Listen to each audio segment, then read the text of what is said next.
Hemos escuchado, en versión de Wilhelm Kempff, la sonata... Nos conocimos en la Escuela de Arte de Magdalena. Él era profesor de piano y yo de canto. Él era sacerdote católico. Yo había empezado a estudiar órgano con él hasta que me di cuenta que no podía seguir, que lo veía entrar y se me saltaba el corazón. Que me pasara algo con él era vivido como un pecado. Yo trataba de evitarlo y él trataba de evitarme. No se pudo.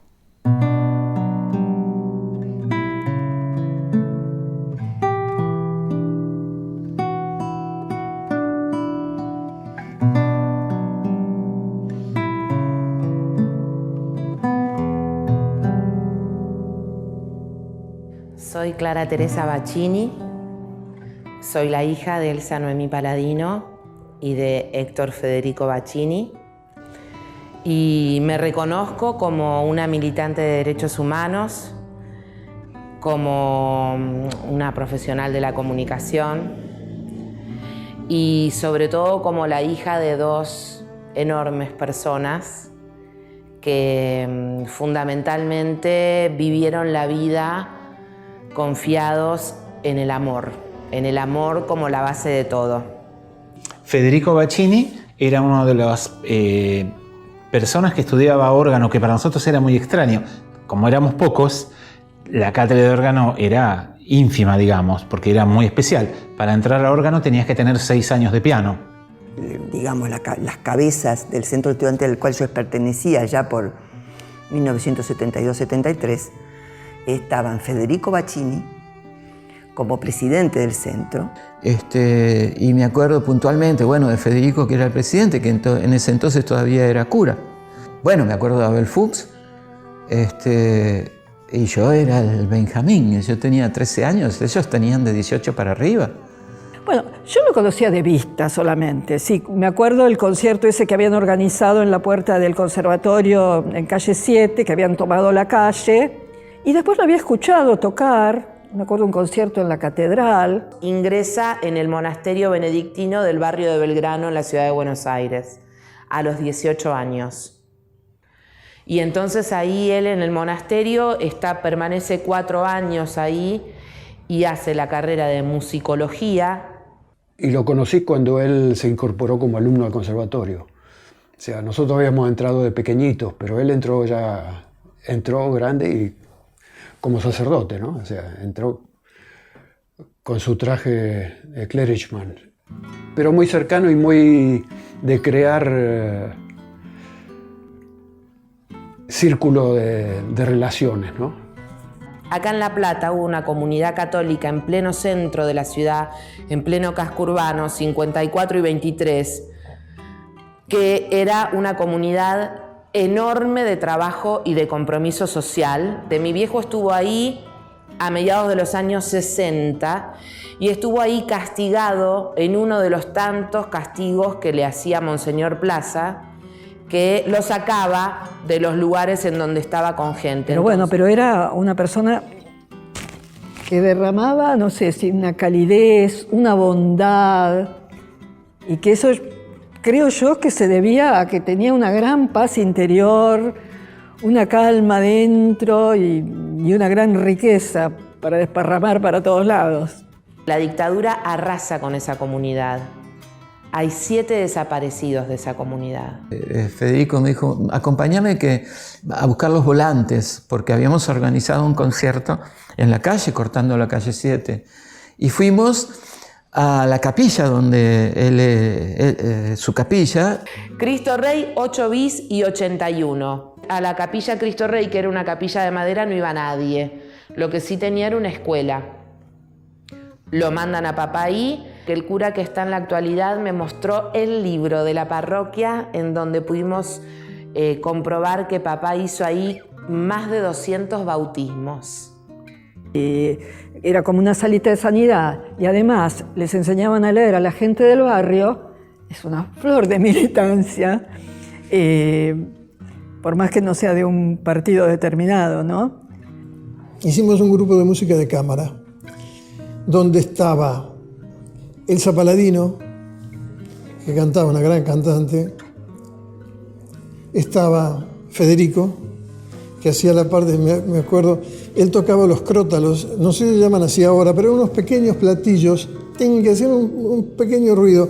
Y era música, más vale moderna, porque estaba escrita por nosotros, mucha por Federico. Bueno, yo era alumna de Elsa Paladino. Yo fui, una vez la escuché cantar y dije, con esta persona quiero estudiar canto. Así que bueno, averigüé y fui a la casa de ella. Empezaba a pasar algo entre ellos que trascendía, se enamoraron. Toda la gente que los conocía, el ambiente de la música, mi propia familia, mi abuela materna. Y esto a ellos les empezaba a generar una presión muy grande, ¿no? Entonces finalmente eso, más todas las presiones que tenía papá con Monseñor Plaza, con el arzobispo de La Plata, que no se llevaban para nada bien, no se llevaron bien nunca, deciden como tomar una distancia. Justo surge un programa de becas. Ella después se fue a España en el año 74 y teníamos una muy buena relación y entonces continuamos carteándonos, nos mandábamos cartas en esa época. Carta va, carta viene. Sí, yo sabía que también Federico Bacchini se iba a estudiar allá, también con una beca.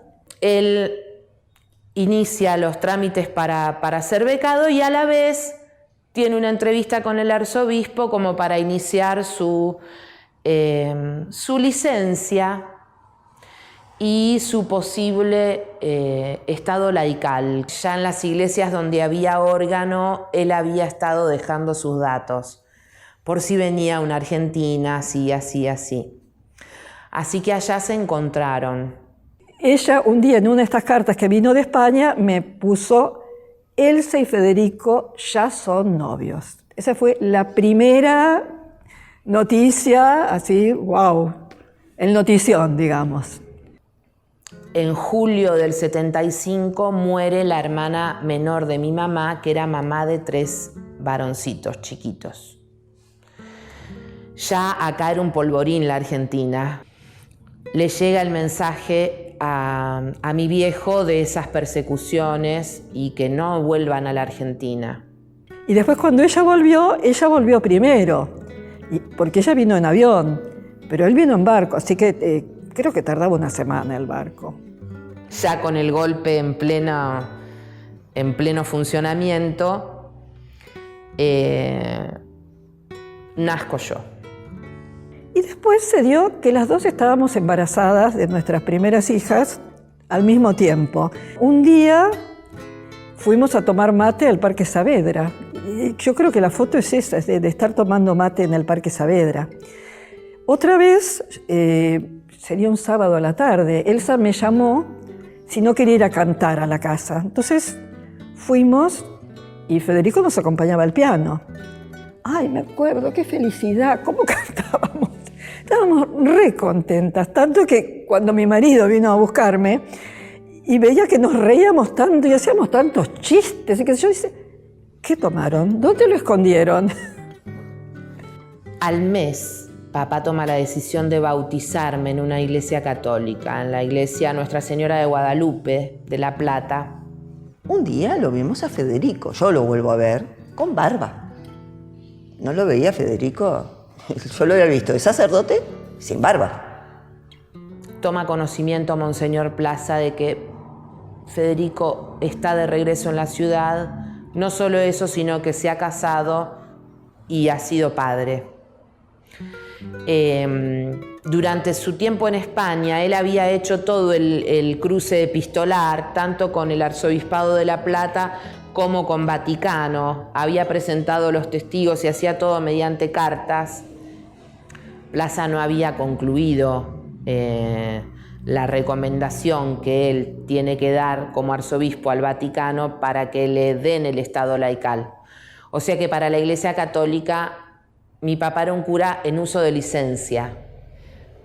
Lo manda a llamar y le dice la situación en la que está y que se vaya, que no lo querían acá en La Plata, que era un mal ejemplo. Y papá dice que no se tiene que ir a ningún lado porque no es mal ejemplo de nada, que él hizo todo lo que tenía que hacer y que acá es donde se va a quedar, es donde él quiere tener su familia de cara al sol. Eso siempre mamá me decía. Mi hija era bebé y amaneció con fiebre. Entonces no tenía de dónde llamar al médico. Entonces me fui hasta la casa de Elsa y ahí encontré un estado como caótico, que subían y bajaban escaleras, que hablaban, que venían, iban y venían. Claro, lo que había pasado que esa noche se lo habían llevado a Federico. Yo tenía 2 meses y 20 días. Yo nací el 4 de septiembre y esto era la noche del 24 de noviembre. Tenía 2 meses y 20 días. Así que es la madrugada del 25 de noviembre, a eso de la 1 y pico de la mañana, 1:30, decía mamá. Tocan el timbre, levanta la persiana y se asoma. Y eran 2 soldados con un traje de fajina beige en una camioneta y un tipo de civil. Y el tipo de civil le pregunta por mi papá y le dice que quieren hacerle unas preguntas, que si está. Como tardaron un poco en vestirse y bajar, los tipos fuerzan el portón de la entrada imperial de la casa de mi abuela y se mandan hasta el hall de distribución, en donde o subías la escalera para el departamento nuestro o seguías hacia la cocina y la planta baja a la casa de mi abuela materna, ¿no? Se quedan ahí estos tipos que tenían armas largas y el que estaba de civil, que estaba con una pistola o un revólver. Entonces, bueno, ahí papá baja, mamá baja atrás de él, él pregunta si puede hacer una llamada telefónica, le dicen que sí, pero que se apure. Llama a la curia, como para avisar que se lo están llevando, como para que intercedan por él. Y no lo atiende nadie. Entonces los tipos se empiezan a apurar un poco. Salen, que vivían en la casa mi tía Susana, la hermana de mi mamá, Susana Paladino, y mi abuela materna, Sara Lucero de Paladino. Entonces están estas 3 mujeres ahí con estos y mi viejo, y lo toman violentamente de los brazos a mi viejo como para inmovilizarlo y se lo llevan. Cuando se lo llevan, que estaba que era el que daba las órdenes, les dice a estas 3 mujeres: no salgan porque tenemos orden de disparar. Mi mamá empieza a gritar: Federico, Federico, para que se lo llevan, empieza a gritar y sale atrás de ellos. Cuando llega al portón que habían forzado, ¿no? Cuando llega al umbral, mi mamá, en ese estado de desesperación, en vez de ver hacia adelante su mente, ¿no? En vez de ver hacia adelante esos hombres que se llevaban a mi viejo, su mente vio arriba y me vio a mí durmiendo en el Moisés. Y se frenó y no cruzó el umbral y no salió. Volvió a ese hall distribuidor de la casa y seguían ahí, estaban mi abuela y mi tía, también en estado de shock, de conmoción. Mi abuela le dice: recemos un Padre Nuestro, y mi mamá no se acordaba el orden de las palabras, en shock total. Nunca lo puedo contar sin llorar. Bueno, eso es lo último que del lado de mi familia supimos en concreto, en presencia, ¿no? de papá. Coincidió que con la orquesta de cámara de la Municipalidad de La Plata ensayábamos en el Liceo Víctor Mercante, para poder hablar entre los integrantes de la orquesta, hablábamos en la escalinata, y me acuerdo que en esas charlas siempre comentaban las novedades del día, ¿no? Entre comillas. Y esas novedades, donde habían aparecido o los Falcón Verdes famosos, o los militares habían hecho algún procedimiento, o desapariciones, o con el asesinato de algunos compañeros. Y eso se dio tanto para el ámbito del conservatorio como gente perteneciente a Bellas Artes, ¿no? Hubo problemas con los chicos que desaparecieron, Fuchs, después el chico Gagoglia también, un profesor, el padre Bacchini y otra chica Barbero. Claro, eso a uno nos quedábamos mal todos, porque la verdad que habían sido algunos compañeros y otros, alumnos sobre todo, ¿no? Bueno, se llevaron a mucha gente de mi edad, chicos del barrio, compañeros míos que habían sido compañeros de inglés, compañeros de mis hermanos. Las noticias eran terribles todo el tiempo. Todo el tiempo. Gente que mataban, han matado a muchos de mis vecinas. Bueno, fue una época terrible, así que, y uno mucho no trataba de pensar, porque si no, no sé qué hacíamos. Bueno, de Federico ya te digo, me entero yo estando desaparecido. Y de lo que él había hecho en el mismo calabozo donde estuve yo. Por un mes no estuve con él. Y ahí sí me enteré también en la escalinata del Liceo Víctor Mercante. En esas reuniones. En esas reuniones previas a los ensayos. De pasillo. Sí. Y en ese partidario también estaba el de Fuchs. También estuvo el de Fuchs. Sí.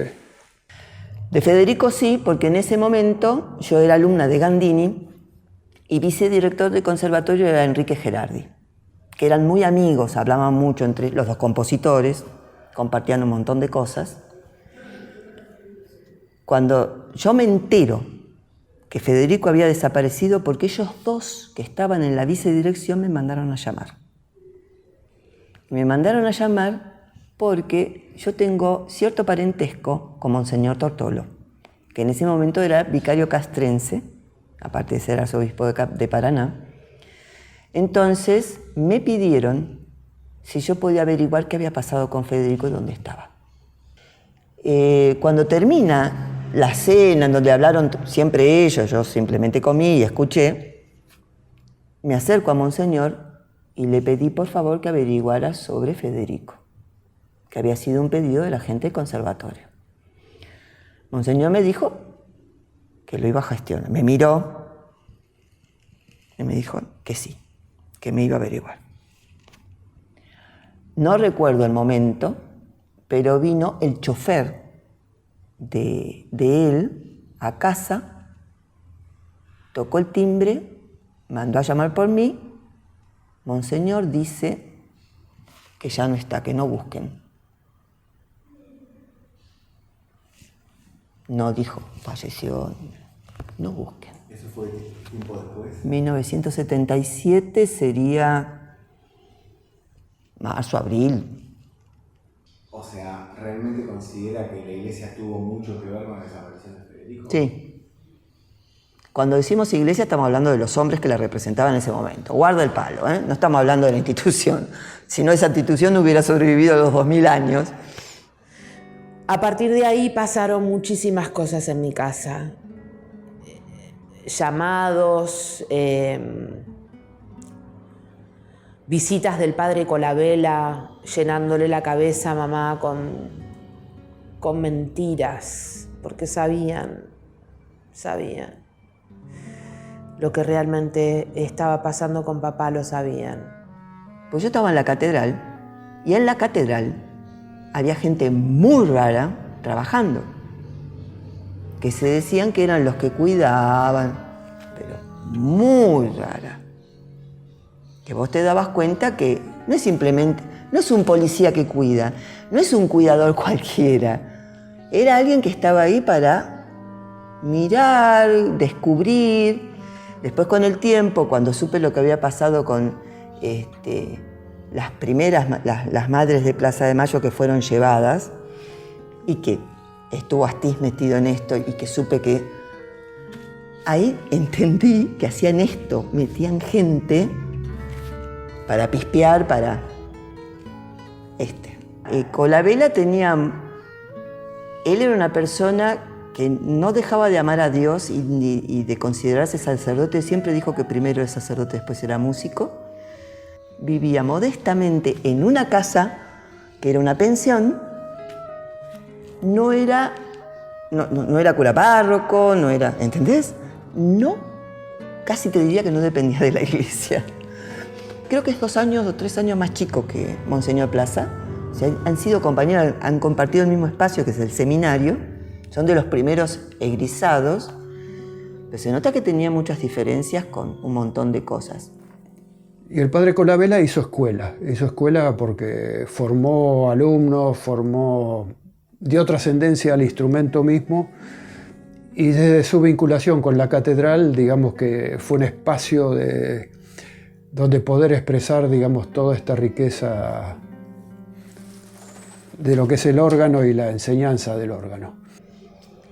Entonces el padre Colabela, que tenía la costumbre de venir a casa, hace el comentario de que Federico había pedido la reducción al estado laical en España y que se enoja el obispo de La Plata. Entonces acá se hace un juicio de Dios. Los juicios de Dios son cosas que hacen dentro del mundo eclesiástico, los religiosos, los curas, bueno. Y él le tocó ser el abogado defensor de Federico. Y bueno, estaba muy, muy dolido porque tenía una enorme resistencia de parte del obispo. Y tenía miedo, porque le dijo en ese concierto: ¿qué haces acá? Andate de la Argentina. Y no sé qué fue lo que le contestó Federico, pero lo cierto es que nunca se fue. Él le había dicho que a papá lo había condenado la propia iglesia a 25 años de claustro. Es muy conflictivo hablar de Ángel Colabela. Ángel Colabela era una persona muy querida en el conservatorio, era el profesor de órgano, era muy querida, el conservatorio daba conciertos, nos llevó a Radio Provincia, estaba con nosotros, era muy muchachista, a todos conocía por el nombre, te contenía, pero con respecto a Federico y al Monseñor Plaza, hay cosas oscuras que yo no conozco a ciencia cierta, no voy a decir a fe cierta, pero a ciencia cierta no conozco, pero sí es muy probable que al menos no lo haya contenido. Y lo dejo ahí, porque si no sería hablar por suposiciones y no me quiero meter en eso. Colabela hizo lo que pudo, entonces. Sí, yo lo veo así. Así lo veía mi familia, lo sé. Para mí tiene una doble lectura la personalidad de él, y si quiero relacionar la personalidad con el accionar, yo no sé si no hubo algún elemento que favoreciera información en algunas instancias. A veces tengo esa sensación, pero le quisiera dejarla en lo que es una sensación, porque pecaría, hablando en términos religiosos, y no sería justo. Pero puede que haya existido algún elemento de doble juego. No negaba que la iglesia estaba involucrada. ¿Te das cuenta? Porque todas las cosas que él decía tenían que ver con colaboración de la iglesia o para reunirnos otra vez como familia y sacarnos del país, o para condenarlo a él por su falta. Pero la iglesia claramente, él podía mentir un montón, pero lo que no podía ocultar era que la iglesia estaba involucrada, ¿no? El papá de Elsa había sido subcomisario, ya había muerto hacía muchos años, no sé si en Olavarría, creo que en Olavarría. Entonces parece que, me lo contó la mamá de Elsa, que ella cuando necesitaba algo, iba a ver a Monseñor Plaza y decía: soy la esposa del subcomisario Paladino, y que Monseñor Plaza la recibía, pero que después que desapareció Federico, ella fue y nunca la recibió. Para ese entonces, el padre Colabela ya había sido director del conservatorio y en 1976 lo jubilaron de oficio, en junio. Me enteré que era obispo después de que falleció. Él siempre rechazó ese nombramiento. Siempre lo rechazó, en vida. Mi vieja va a verlo en el 78, va a verlo a Monseñor Pironio, que después fue cardenal. Y Pironio, cuando la vio, dijo: ¿pero cómo? ¿Cómo están en Argentina? Si ustedes tenían que estar afuera, los iban a llevar a Italia. En el 77, el padre Colabela compone 6 sonatinas, una elegía, un preludio y fuga en re, un scherzetto y un estudio sinfónico. Todas esas obras están dedicadas a sus alumnos, algunos alumnos ya egresados y otros que estaban por egresar. Fior Federico, compuesta el 23 de junio. Bueno, gracias al trabajo del equipo argentino de antropología forense, en 2010 supimos que en ese momento ya hacía un año que papá estaba asesinado y enterrado como NN en San Martín. Lo habían matado el 2 de febrero del 77. O sea que... ¿a Italia dónde? ¿A España dónde? Pero bueno, eso era parte del sistema, ¿no? Era parte del plan sistemático de terror. Mantener al que quedaba vivo, mantenerlo al superstite, se diría jurídicamente, al superstite, mantenerlo en suspenso, aterrado y en suspenso de no saber, ¿no? A mi hermana y a mí nos secuestran de mi casa el 12 de febrero de 1977. Nos llevan por lo que se conocía como el circuito Camps y nos concentran en la comisaría Quinta. Ahí yo ingreso a un calabozo con otros 2 chicos y ya había 21 personas dentro del calabozo. Entre ellos, Carlos de Francesco, que le decíamos Fifo, que era el más grande de todos y coordinaba más o menos, contenía al resto, que éramos todos chicos entre 17 y 20 años. Yo estuve un día y medio, a mí me pareció un mes, pero entre otras cosas le digo: Fifo, ¿por qué vos haces esto? ¿Dónde aprendiste a hacer esto que nos ayuda tanto? Y me dice: mira, Luis, está bien la pregunta, porque sí, lo aprendí. Yo estoy acá desde diciembre y en la Navidad había una persona como yo soy ahora que era cura y nos contenía a todos de una forma maravillosa, a tal punto que cuando nos traen la comida en Navidad dio misa. ¿Y cómo se llamaba? Federico Bacchini. Él fue el que reconoció la comisaría Quinta por las campanas del seminario y dijo: esta comida la hacen en el seminario. Ese era Federico. Sí, para ella fue una tristeza grandísima, ¿eh? Sí, en ella hubo un cambio así de la tristeza.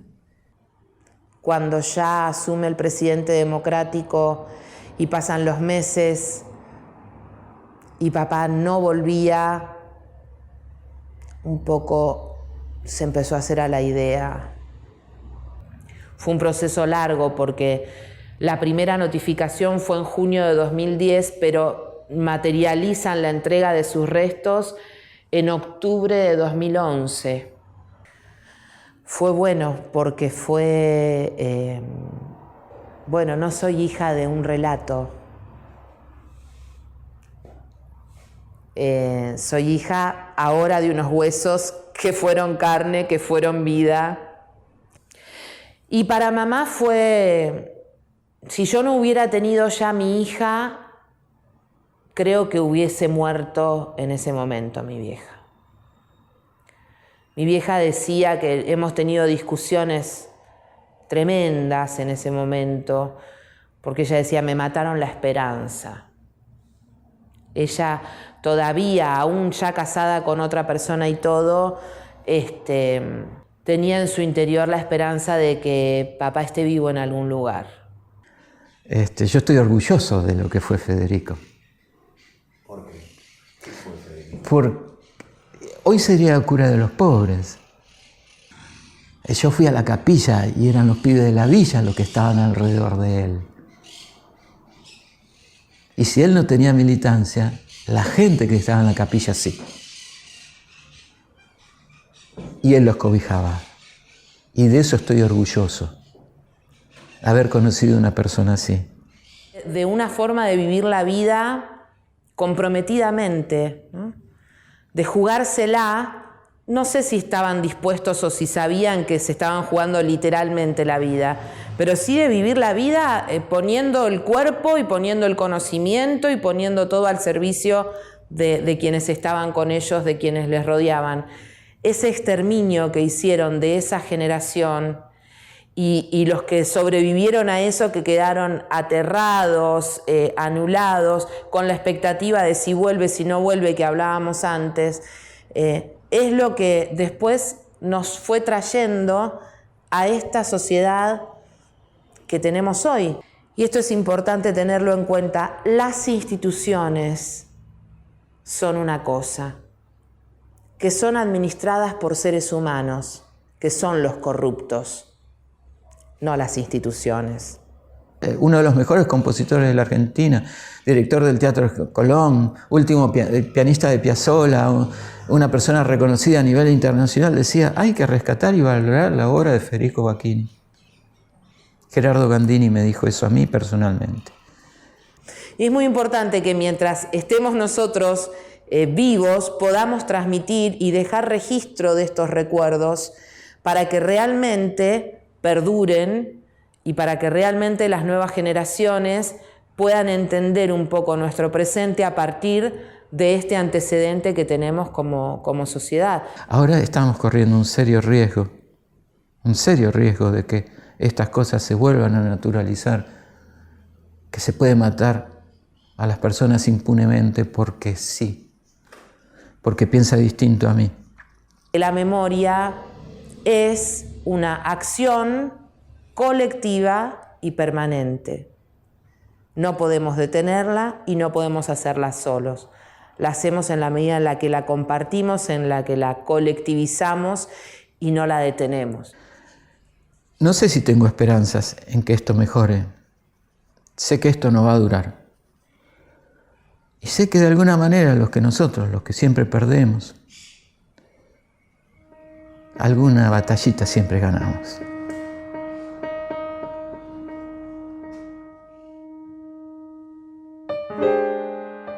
Esta historia fue de amor en medio del terror, pero fue, es y será una historia de amor.